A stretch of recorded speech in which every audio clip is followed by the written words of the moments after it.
Un bel derby quello tra Pro Favara e Raffadali, giocato a viso aperto, ricco di gol ed emozioni fino alla fine. 3 punti fondamentali in chiave salvezza per i padroni di casa. Per i gialloverdi è stata invece una cocente sconfitta, di certo evitabile se vi fosse stata maggiore attenzione in difesa.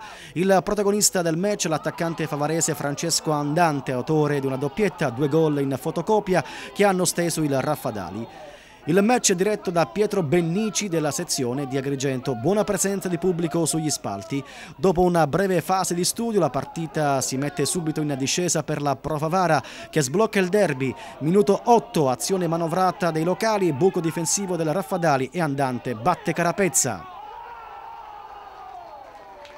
Il Raffadali va subito alla contrattacco con Ojeda Di Franco, prova a mettere in difficoltà Cambiano e compagni. Si gioca su buoni ritmi, i giovani della Pro Favara corrono tantissimo. Valenti al 20° potrebbe segnare il 2-0, ma la mira è sbagliata.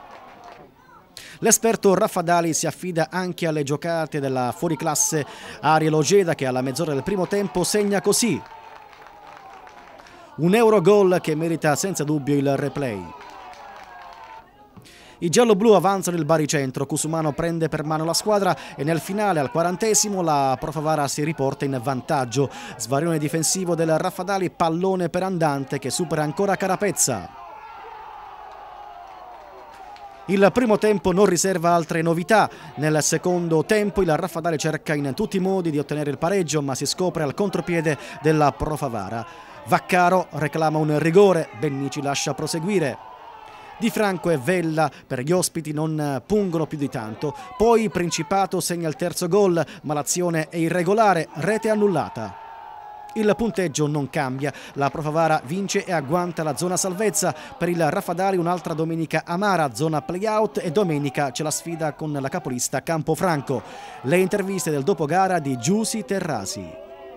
Mister Crescenzo, che sapore ha questa vittoria ottenuta davanti il proprio pubblico? Sicuramente la vittoria dà sempre morale e abbiamo bisogno di punti per tirarci fuori dalla zona playout, è un successo importantissimo. Avevamo molte assenze, eravamo un po' preoccupati, però i ragazzi hanno tirato fuori il meglio di sé. Penso che la vittoria è stata meritata, non abbiamo corso grandi rischi, i ragazzi hanno sprecato tantissimo, però la vittoria è meritata. Ci dà morale, però dobbiamo stare sempre con i piedi per terra perché la salvezza ancora è lunga. Dal punto di vista tecnico-tattico che partita è stata secondo lei? Una buona partita, qualcuno ha fatto sembrare all'inizio che poteva essere una partita cattiva, invece non ci sono stati tanti falli, un normale falli da gioco, un nostro giocatore è uscito perché ha preso una botta, ma ci sta nel calcio. Il calcio è bello perché c'è l'agonismo, non ci fosse l'agonismo sarebbe un altro sport. Mister Longo, possiamo parlare di una partita decisa dagli episodi? Sì, episodi diciamo, siamo stati ingenui noi nell'occasione delle 2 marcature da parte del Pro Favara, però chiaramente se nel calcio non ci mettiamo determinazione, grinta, rabbia, quello che ci hanno messo i ragazzi del Pro Favara, non andiamo da nessuna parte. La dimostrazione che noi domenica scorsa abbiamo battuto una grande squadra come San Giovanni Gemini mettendoci la grinta, quell'attenzione, quell'approccio alla partita nella maniera giusta, mentre oggi non c'è stato niente da parte di tutto questo e chiaramente poi alla lunga la paghi, perché è stata una partita dove noi dovevamo giocare di più la palla, ma soprattutto essere più determinati nei contrasti e metterci quella rabbia, quella cattiveria agonistica per cercare di vincere la partita.